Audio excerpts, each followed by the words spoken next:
The gray water in the yellow plastic bucket sloshed rhythmically as Amara dipped the heavy string mop, wrung it out, and slapped it against the cold linoleum floor. It was 11:42 p.m., and the international terminal was caught in that strange, ghostly hour between the frenzied energy of the evening flights and the hollow silence of the graveyard shift. Amara paused for a moment, wiping a bead of sweat from her forehead with the back of her wrist, careful not to touch her face with her rubber gloves. At 29 years old, Amara had imagined a very different life for herself. She never thought she would be here, dragging a wet mop back and forth while wearing a gray uniform that was 2 sizes too big. The constant, nagging mathematics of survival played on a loop in her mind. The rent for her studio apartment was due in 4 days. The electricity bill was already overdue, glowing red in her mind. And she had just received a final notice from the bank about her student loans. She pushed the mop forward again, trying to lose herself in the repetitive motion of the soapy water sudsing on the white tiles. It was always easier to focus on the grime on the floor than the loneliness that had defined her life for the last few years. Suddenly, the automated doors at the far end of the arrivals hall slid open with a sharp mechanical hiss. A gust of cold night air cut through the stale, recycled atmosphere of the airport. Usually, at this late hour, the only people coming through those doors were weary travelers dragging heavy suitcases, their eyes glazed over with jet lag. But the sudden shift in the room's energy made Amara look up from her work, clutching the mop handle for support. The air in the terminal seemed to tighten, as if all the oxygen had been sucked out. A group of men in sharp, tailored suits moved in a strict V formation, cutting through the sparse crowd with the precision of a pack of wolves. They weren't ordinary airport security. They moved with a synchronized, silent lethality that made regular people instinctively step back and lower their eyes. In the center of this formation walked a man who seemed to command the very light around him. He wore a perfectly fitted black mafia suit and a crisp white collared shirt that looked like it cost more than Amara would earn in 10 years. His posture was rigid, his gaze fixed on something in the distance that no one else could see. Amara's breath hitched in her throat, a sharp pain striking her chest. She knew that walk. She knew the way his jaw set when he was deep in thought, the slight, arrogant tilt of his head. It had been 10 years, but her heart recognized him long before her brain could process the absolute impossibility of him being here. Mignon. The name brought a taste of ash and honey to her mouth. He looked different now, harder, colder, like a statue carved from something unyielding and expensive. But it was him, the sweet, quiet exchange student who had read poetry to her under the campus oak trees was gone. In his place was a man who commanded the space around him with terrifying authority. This was not a student. This was clearly a powerful Korean Mafia boss. Panic seized Amara. She couldn't let him see her like this, smelling of industrial bleach, her hair tucked under a fraying cap, her life reduced to cleaning up the debris of other people's journeys. She tried to turn the heavy mop bucket, to angle herself toward the service corridor and disappear into the shadows. But in her haste, the wheels of the bucket caught on the wet floor. The mop handle slipped from her sweaty grip and clattered loudly against the metal rim of the wringer before striking the floor. The noise was a sharp, echoing clang that sounded like a gunshot in the quiet hall. The V formation of men stopped instantly. Their hands twitched toward the inside of their jackets. Amara froze, her heart hammering against her ribs like a trapped bird. Slowly, the man in the center turned his head. Across 30 feet of sterile airport lighting, their eyes locked. The world seemed to tilt on its axis, the background noise fading into a dull roar as the past collided violently with the present. The silence that stretched between them felt heavy enough to crush bone. For a fleeting moment, Amara hoped he might not recognize her. She prayed for it. She was older now, worn down by grief and the relentless grind of poverty. But Minjun's eyes, dark and unreadable, widened by a fraction of a millimeter. It was the only crack in his armor. He took a step forward, breaking the formation. His security detail immediately adjusted, one of the burly men stepping in front of him with a hand raised to block his path, murmuring something urgent in Korean. Minjun didn't even look at the guard. He simply raised one finger, a small, dismissive gesture that froze the bodyguard in place. He continued walking toward her, his polished shoes clicking rhythmically on the floor she had just cleaned. Amara picked up the mop, her grip on the handle so tight her knuckles turned the color of old parchment. Every instinct screamed at her to run, to flee back to the safety of her anonymity, but her feet felt like lead. "Amara," he said. His voice was deeper than she remembered, stripped of the youthful lightness it once held, but the rhythm was the same. It was a voice that used to whisper promises in the dark, promises that had evaporated the day he vanished without a trace. Hearing her name on his lips felt like a physical blow. She straightened her spine, forcing herself to meet his gaze with whatever scraps of dignity she had left. "Minjun," she replied, her voice surprisingly steady despite the trembling in her knees. He stopped 3 feet away, close enough for her to smell the scent of rain and expensive sandalwood clinging to his black mafia suit. He looked at the dirty water in the bucket, then at her oversized uniform, and finally at her face. There was no mockery in his expression, only a profound, unsettling intensity.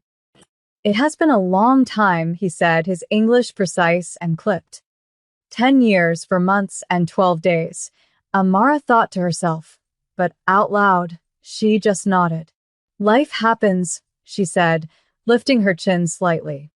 Before he could respond, a commotion broke out near the baggage claim area. An elderly woman, struggling with 3 large suitcases, had tripped over her own feet. Her bags went sprawling across the floor, and one suitcase burst open, spilling clothes everywhere. The few passengers nearby just stared or walked around her, too tired or too self-absorbed to help. Without thinking, Amara leaned the mop against her cart. She rushed over, crouching down beside the woman. "It's okay, ma'am, don't worry, I've got it," Amara said softly, her hands moving quickly to gather the scattered items. She carefully folded a knitted sweater and placed it back in the case, offering the woman a reassuring smile that transformed her tired face into something radiant. Minjun watched from where he stood. The cold mask of the Korean Mafia boss slipped further. He watched the gentleness in her hands, the way she soothed the stranger without a second thought for her own humiliation or the powerful man waiting behind her. It was that kindness, the same kindness that had saved him when he was a lonely foreigner in a strange land, that pierced him now. He signaled to his men. 2 of the burly guards immediately rushed forward, not to threaten, but to help Amara zip the bag and lift the heavy luggage for the old woman. Amara stood up, dusting off her knees, surprised to see the terrifying bodyguards acting like bellhops. She looked back at Minjun. He wasn't looking at the luggage. He was looking at her as if she were the only living thing in the terminal. "You haven't changed," he said softly, stepping closer until he was invading her personal space. The intimacy of it made her skin prickle. "You have," she countered, her eyes flicking to the men behind him and his black mafia suit. "Who are you now, Minjun? You look like you own the airport." A shadow passed over his face, quick and dark. "I own many things," he said cryptically, "but I lost the only thing that mattered." The air between them crackled with unresolved history. Just then, the phone in her pocket buzzed violently. Amara pulled it out. It was a text from her neighbor, Mrs. Henderson. The message was short and terrifying. "Rico is back. He kicked your door in. He says he's waiting for you inside. Don't come home alone." The blood drained from Amara's face. The romance, the shock, the nostalgia, it all vanished instantly, replaced by the primal terror of a woman who knew she was cornered. Rico was the loan shark she had foolishly borrowed from when her mother fell ill last year. He wasn't a man who accepted excuses. I have to go, Amara stammered, shoving the phone back into her pocket. She turned toward the supervisor's office, panic rising in her throat. I have to leave. Now. She didn't wait for permission. She grabbed her bag from the cart and started walking fast toward the exit, her heart pounding a frantic rhythm against her ribs. She couldn't go home, but she couldn't stay here. She had to find a place to hide. Guilt and fear twisted in her gut. She pushed through the glass doors into the night, expecting to run to the bus stop, but the sky had opened up. A torrential downpour was hammering the pavement, turning the world into a blur of gray water and neon reflections. She checked the time. The last express bus had left 5 minutes ago. The next one wasn't for an hour. No, no, no, she whispered, stepping out into the rain, feeling the cold water soak instantly through her thin uniform. A black SUV, sleek and massive like a tank dressed in tuxedo paint, pulled up to the curb alongside her, cutting off the wind. The rear window slid down silently. Minjun sat inside, the warm amber light of the interior illuminating his face. Get in, he commanded. It wasn't an offer. It was a statement of fact from a man used to being obeyed. Amara shook her head, water streaming down her face, plastering her shirt to her skin. I can't. I'll find a way. There is no way, Amara, he said, his voice cutting through the sound of the rain. You are in distress. I can see it in your eyes. Get in the car. She hesitated, her pride warring with her fear of Rico waiting in her apartment. Please, she said, her voice cracking. I'm in trouble, Minjun. Bad trouble. You don't want to be involved. Minjun looked at her, his expression unreadable but intense. I am already involved, he said. The door clicked open. Get in. I will not ask a third time. Amara climbed into the back seat, dripping wet, shivering as the climate-controlled air enveloped her. The interior smelled of leather and safety. She sat as close to the door as possible, clutching her cheap canvas bag to her chest. Minjun said something in Korean to the driver, and the car surged forward, merging seamlessly into the traffic. The silence in the car was thick with unspoken questions. Minjun didn't look at her. He stared straight ahead, his jaw clenched tight. Amara stole a glance at him. He was terrifyingly beautiful, but there was a dangerous edge to him now, a sharpness that warned against touching. Where do you live? Minjun asked. I can't go home, Amara whispered, staring at her hands. There are men there. Men who want money I don't have. Minjun turned his head slowly to look at her. The air in the car seemed to drop 10 degrees. Men, he repeated. What kind of men? Loan sharks, she admitted, shame burning her cheeks. I needed money for my mother's surgery last year. I couldn't pay it all back in time. Minjun nodded once, slowly. He didn't lecture her. He didn't offer pity. He simply tapped the partition and gave the driver Amara's address, which he somehow already knew, or perhaps he just commanded the driver to find it. The drive to her neighborhood took 20 minutes. As the luxury SUV turned off the highway and navigated the potholed streets of her district, the atmosphere in the car shifted. The sleek vehicle looked alien against the backdrop of peeling paint, barred windows, and overflowing dumpsters. Amara felt a flush of shame heat her neck. She didn't want him to see this. She didn't want the boy who had known her when she was a bright-eyed scholarship student to see the cages life had built around her. The car pulled up to her apartment complex, a towering block of gray concrete that looked like a bruised tooth against the sky. Wait here, she said, her hand on the door handle. I just need to grab my things. If I'm fast, maybe they won't see me. Minjun gab her Rest. His grip was firm. You are not going up there alone. I have to, she said. No, he replied. He opened his door and stepped out into the rain, his expensive shoes splashing in a puddle. He buttoned his suit jacket with a casual grace. "We go together." Amara followed him, her heart racing. They walked up the cracked stairs to the third floor.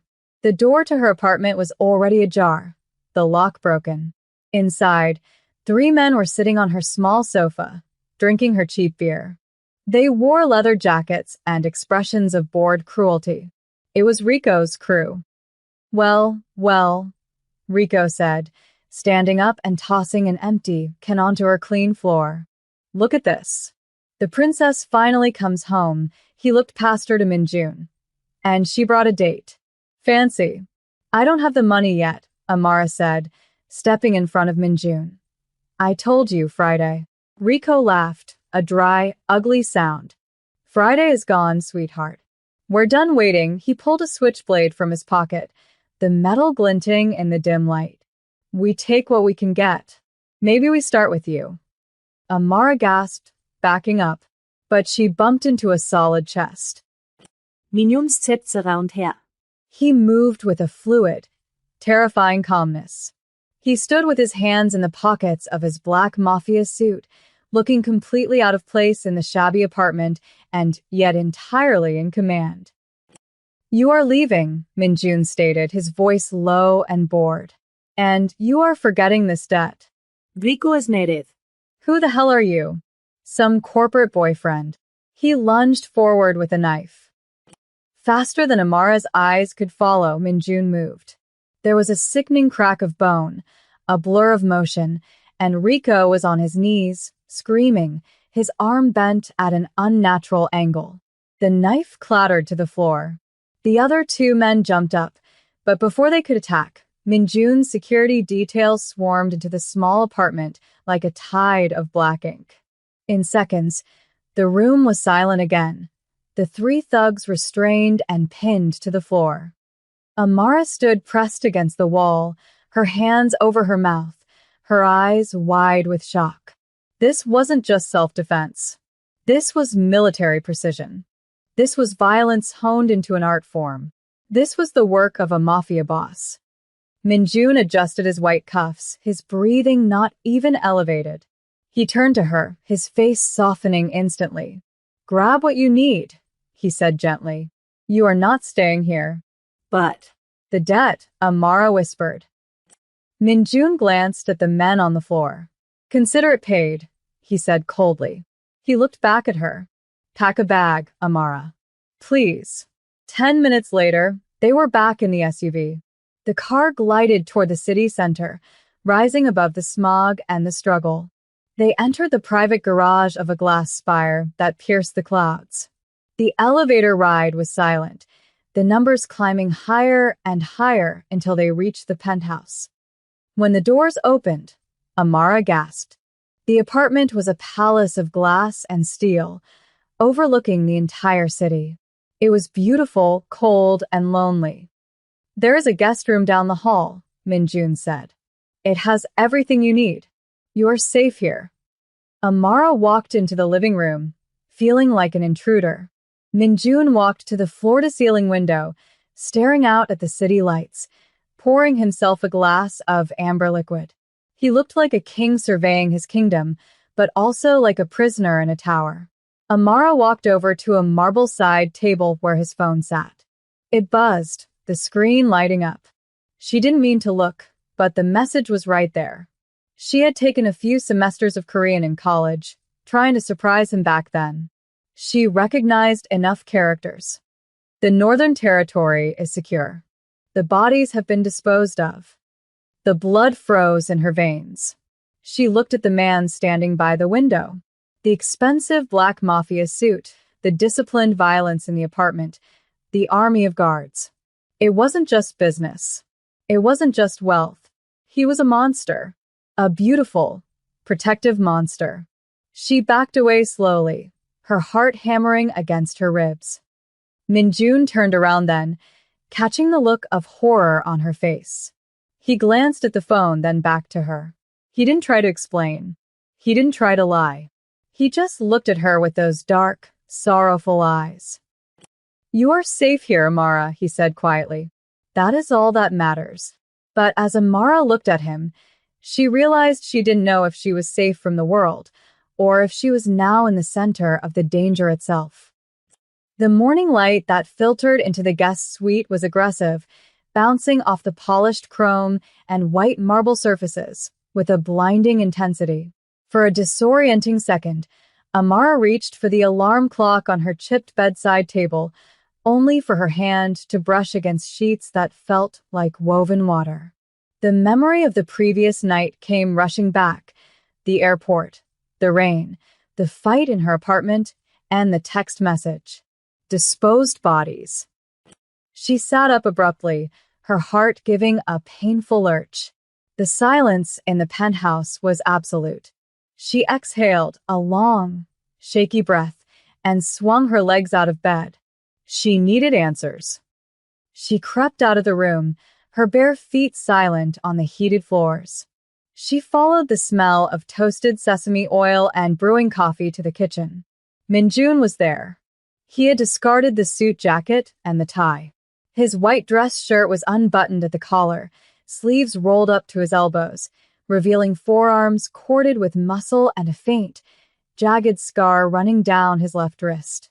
He was flipping an omelet with a casual proficiency that didn't match the lethal precision he'd shown the night before. "The coffee is fresh," he said, not turning around. Amara stayed by the threshold, her arms wrapped around herself. "We can't just pretend nothing happened, Minjun," she said. "I saw the message. I know what you are." He froze, the spatula hovering over the pan. Slowly, he turned to face her. The morning light caught the sharp angles of his face. He looked tired. "And what am I, Amara?" he asked quietly. "A monster? A criminal?" He set the spatula down and leaned against the counter. "I am a man who survives. Just like you." "Do you think I chose this?" he continued. "Do you think when we sat under the oak trees reading poetry, this was the future I was dreaming of?" "Then why?" she demanded, stepping into the room. "Why did you leave? Why did you ghost me for 10 years and come back like a kingpin?" "I didn't leave you," he said, the words coming out strained. "I was taken. My father died. The family business required a successor, and I was the only blood left. If I had stayed, if I had contacted you, you would have been a target." He walked toward her, stopping just outside of touching distance. The air between them hummed with the electricity of a decade's worth of unsaid words. "I broke my own heart to keep yours beating, Amara." She looked up at him, searching for the lie, but found only a raw, bleeding honesty. "I've been watching you," he admitted suddenly, his voice dropping to a whisper. "For 6 months. Since I found out where you were." Amara stiffened. "You were watching me? Stalking me?" "Protecting you," he corrected. "From a distance. I saw you struggle. I wanted to intervene 1,000 times, but I knew it would bring the wolves. My world is dangerous, Amara. Last night, at the airport, I couldn't stay away any longer, and my hesitation cost you your anonymity. Now Rico's bosses know you are my weakness." The revelation hit her like a physical blow. "What?" she gasped. "You mean they came after me because of you?" Rico was just a loan shark, but the men he answers to, they are my rivals. They will use anyone to get to me. He pulled her closer, his forehead resting against hers. "I am sorry. I am so sorry." Amara felt the anger drain out of her, replaced by a surge of complicated longing. He hadn't forgotten her. He had been a ghost in the margins of her life, watching, waiting. The moment was shattered by the sharp wail of a siren from the streets below, followed by the harsh buzz of the intercom. Minjun stiffened, pulling back instantly. He walked to the wall panel and pressed a button. A grainy video feed appeared. The lobby security desk. "Sir," a voice crackled, laced with panic. "We have a breach. They bypassed the gate. They are in the elevator." Minjun didn't panic. He became ice. He turned to Amara, his face completely devoid of the warmth it held seconds ago. Go to the bathroom in the master suite. Lock the door. Do not open it until you hear my voice. Mignon. Emma started tail gripping her throat. Do exactly as I say, he roared, the command echoing off the glass walls. It was the Mafia Boss speaking now.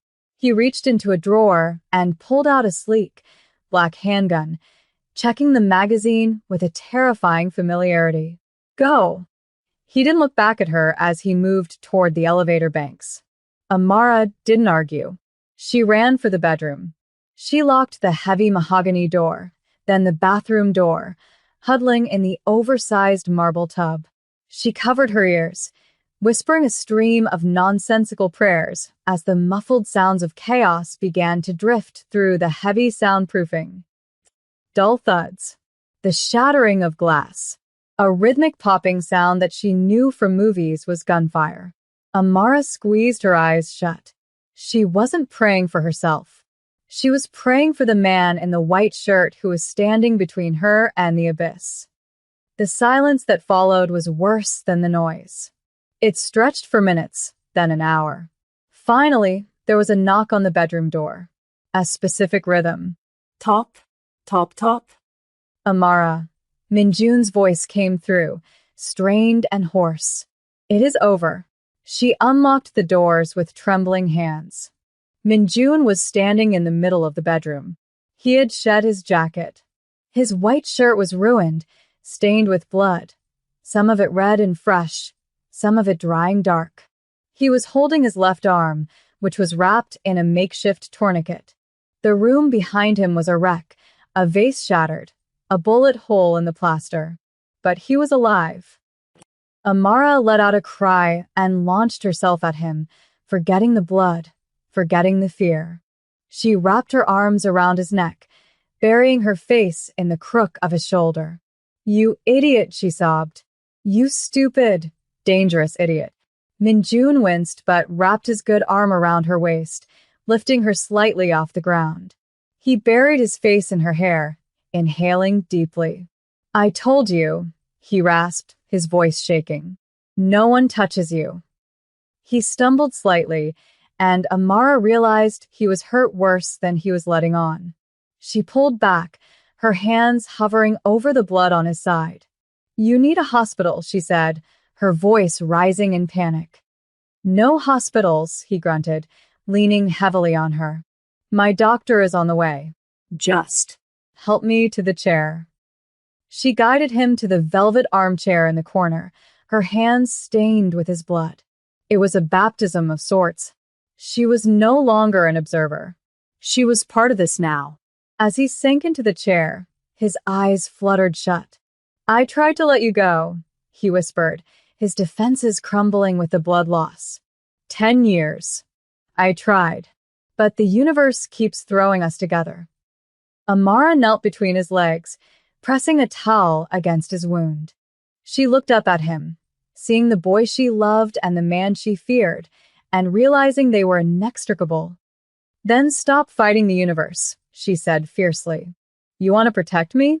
Then you don't get to do it from the shadows anymore. You don't get to watch from a distance. She pressed harder on the wound, making him hiss in pain. If we are in this, Minjun, we are in this together. No more secrets. No more hiding.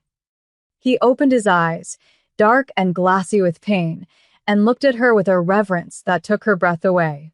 It will be dangerous, he warned. I don't care, she lied, though the truth was close enough. I've been scared of poverty, of hunger, of failure for 10 years. I'm done being scared. I'm terrified of losing you again. That's the only fear I have left. The doctor arrived, a discreet, elderly woman who treated the gunshot wound with the casual efficiency of someone who did this often. That night, the dynamic in the penthouse shifted permanently. Minjun was confined to the bed, feverish and weak. Amara took charge. She ordered the guards to secure the perimeter. She managed the meals. She sat by his bedside, wiping sweat from his brow. The power imbalance that had defined their reunion, Billionaire Mafia Boss and cleaner, evaporated. In this room, with the smell of antiseptic and rain, they were just two people clinging to a second chance. It was 3 days later when Minjun was finally strong enough to walk to the balcony. The city was glittering below them, a sea of lights that didn't seem quite so cold anymore.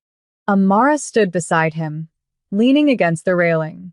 He reached out and took her hand, interlacing their fingers. It was a simple gesture, but it felt like a marriage vow.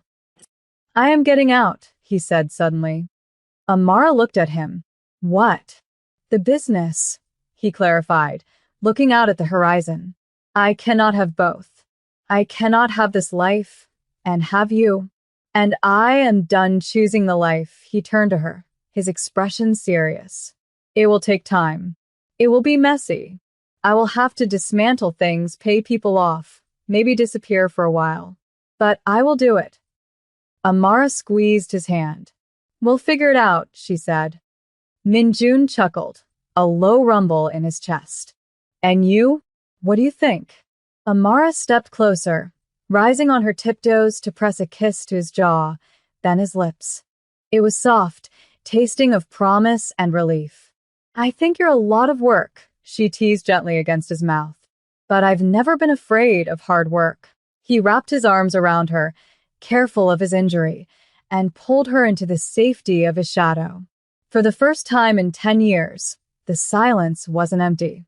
It was full of a future that, while uncertain, belonged entirely to them.